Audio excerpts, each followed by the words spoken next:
Welcome to our broadcast, Solidarity Beyond Borders, brought to you by BNS. Today we are joined by Michaela Delcan, project manager within DGB for the FELM 2 project. FELM stands for Fair European Labour Mobility and is designed to promote fair labour mobility within the European Union by providing support and protection to mobile workers. The partnership between Romanian and German trade unions, namely BNS and DGB, seeks to address challenges faced by Romanian workers in Germany while ensuring that they are informed, they are protected and treated fairly. Today we'll discuss how FELM 2 project fits into this broader mission and explore the achievements and challenges together with Michaela. Michaela, thank you very much for being here with us today. Could you give us an overview of the FELM 2 project? More specifically, what are its objectives and how does it build upon previous initiatives to support mobile workers in Europe? Thank you for inviting me. The aim of our project is to create a transnational network of counseling centers for posted workers. The counseling centers, they give advice in labor law and support posted workers in claiming their rights. In our network, there are 7 counseling centers, all very close, working very close to the respective trade union confederation, the sector-specific trade unions in the respective countries. So in our networks, it's BNS from Romania, of course. From Austria, it's ÖGB, the Austrian Trade Union Federation. From Bulgaria, it's CTUB, the Confederation of Independent Trade Unions of Bulgaria. In Hungary, it is VASAS, the Hungarian Metal Workers Union. In Poland, it's OPZZ, all Poland's alliances of trade union. And in Serbia is a third country, and the only third country in our network, but is very important for us. It's SSSS, Alliances of Independent Trade Unions of Serbia. And also we have Slovenia, ZSSS, the Association of Free Trade Unions of Slovenia. And we are working really close together with the DGB counseling network, Faire Mobility in Germany. So our counselors, they give advice on labor and social law. They try to find out-of-court solutions, and they start a mediation with employers. Our target group is, as I said, posted workers. That are workers who have a working contract in one country, and their employer sends them to work in another EU country. And we from IQ Consult, which is 100% daughter of DGB, we are the coordination and we are of the project, and we are responsible for the project managing, and we support the building of the network of our counseling centers. Yes, and our today's networks is a result of the work of the last 10 years. We started the first project in 10 years ago, 2015, and we expanded our network constantly, and we were able to build up a strong basis for our counseling network. And hopefully it will go on. Yeah, so do we, because we believe it's very important and also useful looking at the results we've mounted to so far. Next, I would like to ask you what inspired the creation of this project of FELM 2, of the previous projects, in fact, not just this one. Was there a specific gap or challenge in addressing the workers' rights that this project aimed to tackle? FELM was inspired by the fact that we as trade unions within EU saw a lot of exploitation when it comes to posting of workers and when it comes to mobile work. The workers have an explicit vulnerable situation. They just go for a specific amount of time in the respective country. They have a highly mobility. So sometimes they work some month in Germany, sometimes they go to France after that, and then they go to Spain and go back to Romania or wherever they come from. And this makes them particularly vulnerable. They do not live in the country where they work in. They often do not speak the language of the receiving country, and they have no network which they can rely on when they are working in that country. So also, and additionally, the legal situation of posting, it's really quite complicated.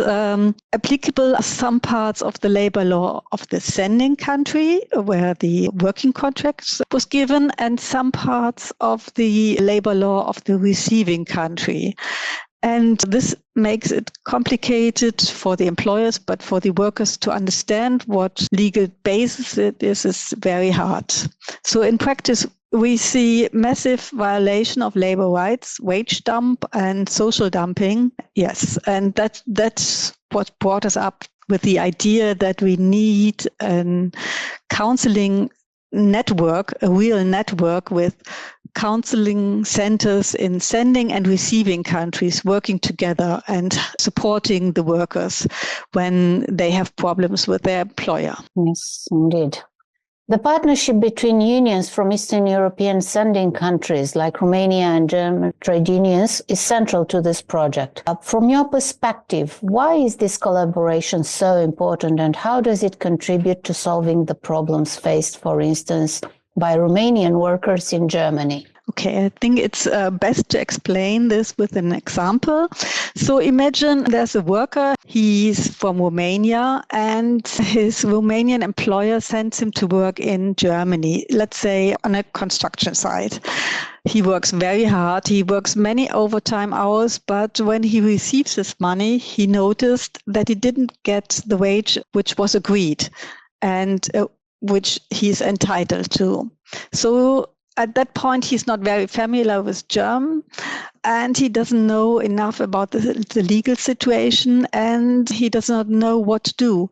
Who can he ask for help? And in such cases, he can turn to one of our counseling centers. The counselor in Germany can contact the employer. He can check the documents. He can see what the worker is entitled to. He can ask the general contractor, for example, because he's also liable, because there's a special law in Germany about this. And the general contractor is liable for the net minimum wage.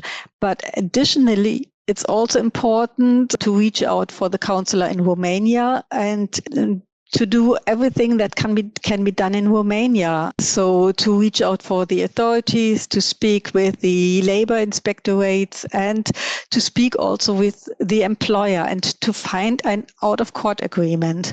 So I'm really glad that BNS is with us and that we have a really reliable and really competent partner with you who helps us to solve all these questions. Thank you very much for these explanations and the example. What should also be underlined here is that in the fair mobility centers, there are also Romanian-speaking counselors, really making things more easy for those who are seeking help or advice. And indeed, the fact that we can work together and reach out to the authorities, lodge complaints with the labor inspectorate and so on. That's very important and helps us solve the cases. Now, coming to the general work within the project. So in your work, what would you say are the most pressing challenges that mobile workers face in Germany, and particularly those from Eastern Europe? For example, are there recurring issues within working conditions, contracts, or access to information? We have problems that we see again and again and again. So the most common thing is missing or incorrect payment of wage. Often overtime hours are not paid properly. Sometimes when the worker returns home, he did not receive the wage for the last month. The employer knows that they will leave and that he is in a very precarious situation and that he can't do anything when he's going back, or it's making it difficult when he is returning home to ask for his money. Also, we see fraud with holidays. Holidays are deducted, but in fact, the worker has worked at that time. One specific problem is that most of the workers don't get any documentation. They cannot prove who they are working for. There's no written employment contract. There's no specification about the working hours or wage. And another really, really bad problem is that workers are dismissed from one day to another for no reason. Sometimes they live in an accommodation of the employer and they have to leave this accommodation from one day to another, so they lose everything. And really common is also a violation of health and safety regulation. And also social security contributions are not paid correctly, so that the workers did not get the entitled contributions. Yes, we see these kind of violations nearly all the times when workers ask for support. Sometimes it's just a mistake because it's, as I said, it's a complicated legal situation and then it can be solved really easily. But I would say, in most of the cases, it's fraud. The employer takes advantage of the fact that the workers are in a vulnerable position and they rely on the situation that they think that the workers won't do anything. Basically, most of the workers, they have not a good access to correct information. They do not know what wages they are entitled to, and often they even don't know who their employer is, and also they don't know who they can ask for help. And this is where our service comes in. We check the claims, we check all the documents, we can talk to the employer, and we can try to reach out an agreement. Let me also point out our service is free of charge for the employees, for the workers. We receive budget from the EU and also from the trade unions, which we are working with, and this is how we can offer this service. So, that's our main goal. Thank you. That was very clear.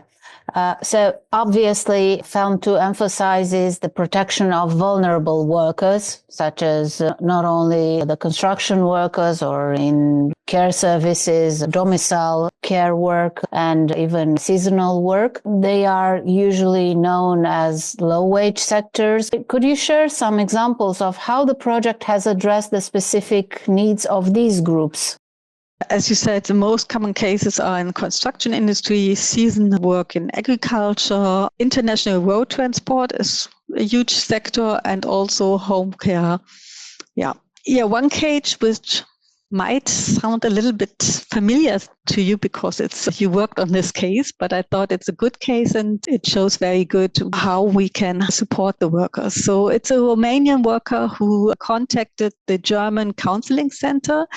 He worked in Germany and he has had a work accident on a farm and he asked for support. The counselor in Germany did everything that could be done in Germany. He contacted the German authorities and insurance association, and he applied for injury benefit for the worker. So the worker got better, but he's still ill. And after a while, he went back to Romania and he continued his rehabilitation in Romania. So the question is, which authority is responsible, the German or the Romanian one? What happens while the workers returns to Romania after being hospitalized? Who pays for further treatment? Which documents have to be submitted? Which administrations have to be informed?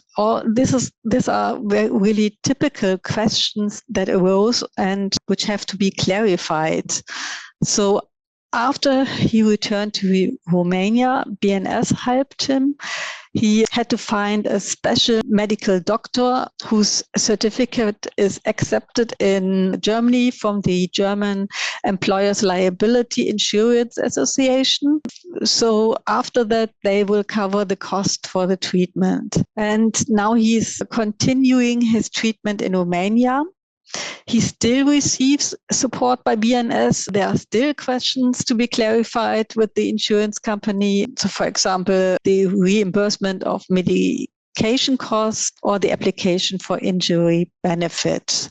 But I think it shows very good that it's not sufficient just to have one counseling in one country. We need both sides that work together, that get in touch with each other and do what whatever is needed in the specific country. Such cases occur more often than we'd like to see, and it's important to provide help in both countries, as you said, because the bureaucracy, it's quite complicated, it's intricate, and for someone who doesn't speak the language, who doesn't have the knowledge, or for someone who is not insured in the country of origin, coming back, they may not know that they are still entitled to this protection from the German authorities. And yes, I think it's our duty to really see the fact that we can make a difference for these people who otherwise would be in a very precarious situation. Now, further, I would like to ask, what practical tools or resources does FELM 2 provide to the mobile workers? For instance, are there information campaigns? Are there some mechanisms of legal support, or maybe partnerships with other institutions or organizations, with other advisory centers? Have there been particularly effective or less effective? Most of the workers get the information from our counseling center, from other workers, so they hear about it and they contact us. And additionally, we do some information campaign in the country. Our main goal is to reach. Let me emphasize this: that the main goal is not that we want the worker to go to court, because very, very often it's possible to reach an out-of-court agreement, to speak with the employer and to find a solution. Of course, sometimes, especially when it comes to dismissals, there is no other option than to go to court, and you just have 3 weeks to do this. But we experience that in some cases it's more effective if we contact the employer and let him know that the worker seeks advice from us. We explain the legal situation and we let the employer know that the worker is not alone, that he has someone standing with him. For us as coordination, it is also very important that we give some ideas on how to build this network, and that we use methods to build this network. And one of this is our transnational meetings we have. We have regular transnational meetings where we can exchange our experience on specific cases, and we also offer some short work journeys so that the counselors from one country can go to another country to inform what specific problems arise, what administrations can be addressed, and how other colleagues solve their cases. So this is very important for us to have. And I think these transnational meetings and the study visits are also helping with the creation of a bond, of a better networking between counselors, and also they can see various people from the authorities in the country that they're visiting and understand better how a national system works, because on most occasions it's quite different from their own country. Now, could you highlight perhaps for the audience a specific success story where this cooperation has made a real impact, a difference for the people, and how do such examples motivate the continuation and expansion of this project? Yes, I can do so. But however, in my opinion, every single one of our cases makes a real difference, because I think every worker should get what he or she is entitled to. But of course, I can highlight one case. It's a case from the last year. It was about a truck driver, and he was posted from his employer to Germany. He was transporting goods from one side to another in Germany. And he worked for several months, but eventually he noticed that the employer did not pay the agreed wage, and he also was dismissed. He contacted one of our counselors and of our FELM counselors, and the counselors made a first check. He took a look at the working contract. He analyzed the driver card to find out how many hours the driver worked.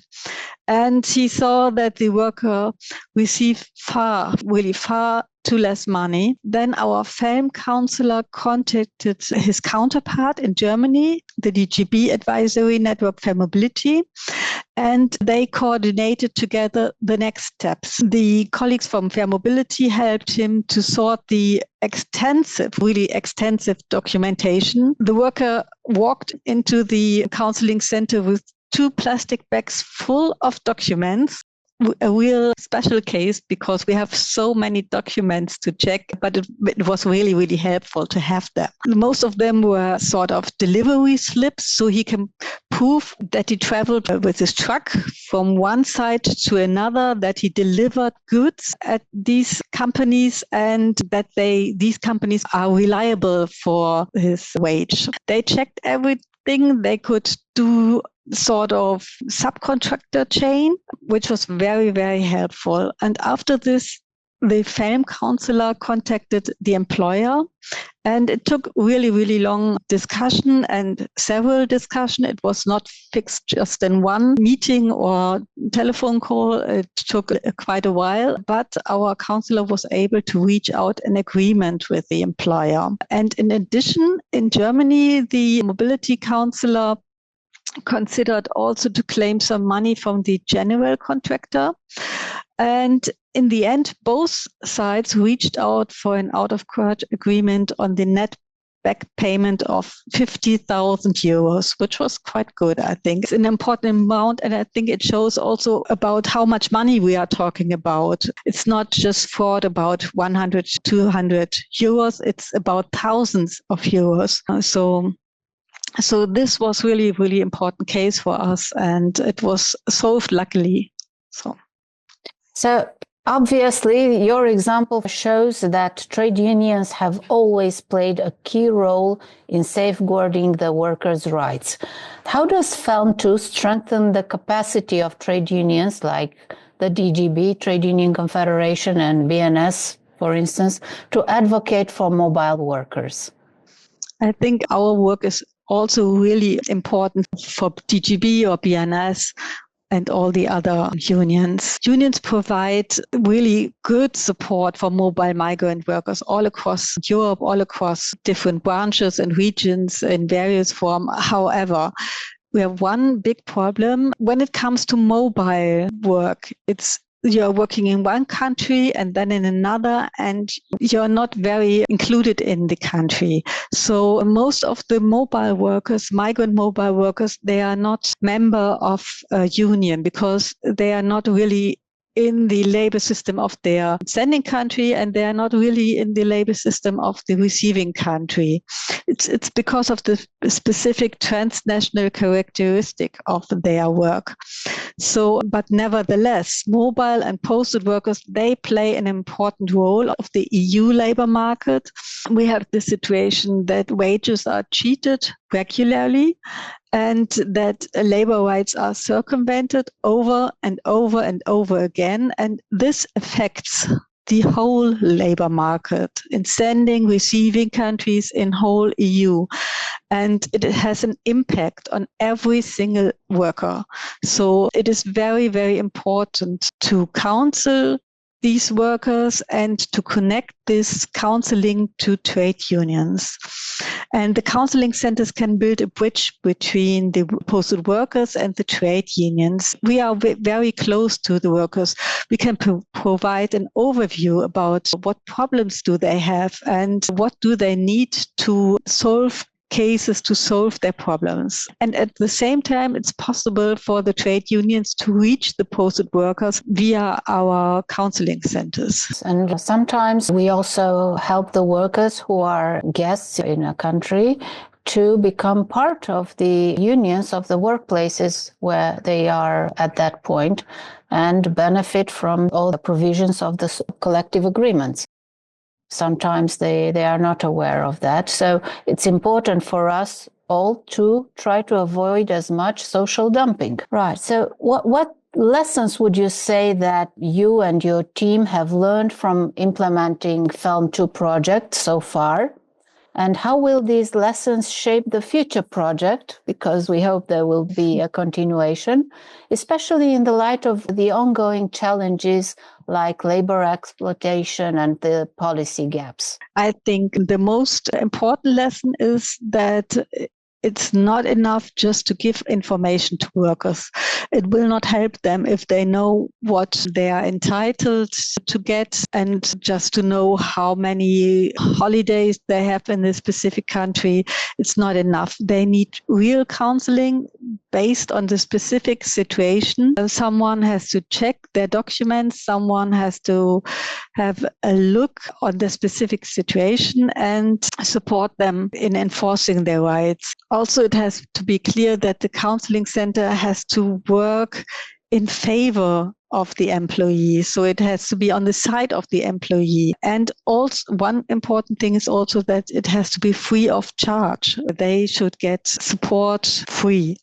And that's why it is so important that we have counseling network in whole Europe linked to the trade unions. And when we see the European labor market, the labor market is becoming more and more important. We have more than 10 million people living in the EU who are not living in the member state whose nationality they have. Additionally, we have 850,000 seasonal workers. We have lots of people who are crossing borders really regularly and working on the EU market. So workers' mobility has become a structural element of national labor markets in all EU member states. And also we see an increasing number of third country nationals working on the EU labor market.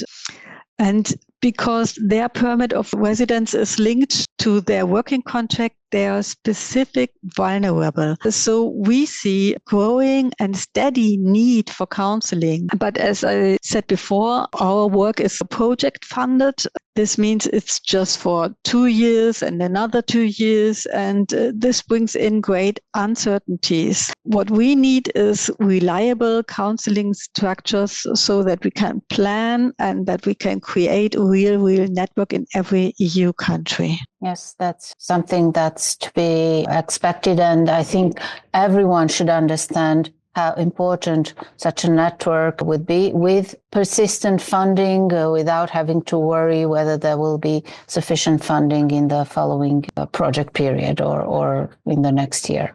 Finally, what message would you like to share with the Romanian workers who are either currently employed in Germany or they are considering moving there for work? How can they make the most of the support offered by trade unions and projects such as FELM 2? My message would be the safest way to work abroad is to join a union. With the union on your side, you have a strong partner behind you, which can support you if you have problems, and you will also have legal protection in case of problems, which is really helpful. Beneath this, I would like to ask all workers to seek support in situations where they did not get their money or when they work in a difficult labor situation. If you work abroad, please do not sign anything that you don't understand. Please take copies or photos of any document you get. Please make your own documentation. Ask for your contract, keep track of your overtime work, write it down every single day, every single hour, every single minute, a colleague to sign it so that you can see how many hours you worked. Ask for a written copy of your employment contract. And the most important thing, don't let anyone intimidate you. You worked hard. You should be paid accordingly. If there are any problems, please contact a counseling center. Thank you.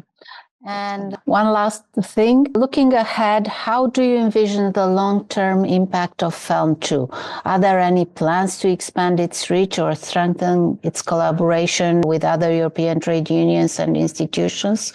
Where do we stand for the future? At the moment, we are planning to go on with the project, but it's really unsecure, to be honest, how we can go on. We expect from the EU, or we ask them, that they should take their own regulations seriously and that they should protect workers in the European labor market. The labor market needs a real framework so that we can guarantee a free and fair labor market. So we see that employers, they have already an extensive, really extensive support network. And I think it's now time for the EU to take these steps also for the workers and to support them accordingly. Therefore, we request the EU to expand and to secure our existing counseling structures in the sending and the receiving countries, and to give us a stable condition. So for a union-related EU-wide counseling structure for mobile migrant workers. So we need in every EU country counseling in the respective languages that support mobile migrant workers and third country national labor migrants for free. Thank you very much. Indeed, having such a structure as we have developed within FELM 2 and the previous project would be tremendous. It would be a tremendous help for all the workers throughout the world, because indeed we have situations when one worker goes for a couple of months in one country, then he moves to another and to another. If the working rights are infringed in one or in two countries, with the help of the unions and of the counseling and advisory networks from these countries, from the trade union side, then we can track all the documentation and we can really provide consistent help for these workers and avoid social dumping and support them. Indeed, it's time that the European Union really stands up for its words and funds such a structure, because it's paramount to help the workers throughout the entire. Thank you very much, Mihaela, for all the insights.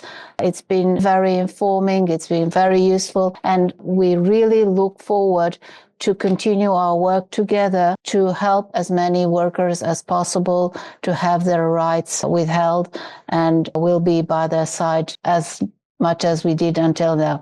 Thank you very much, and looking forward to see you at the next transnational meeting. Goodbye.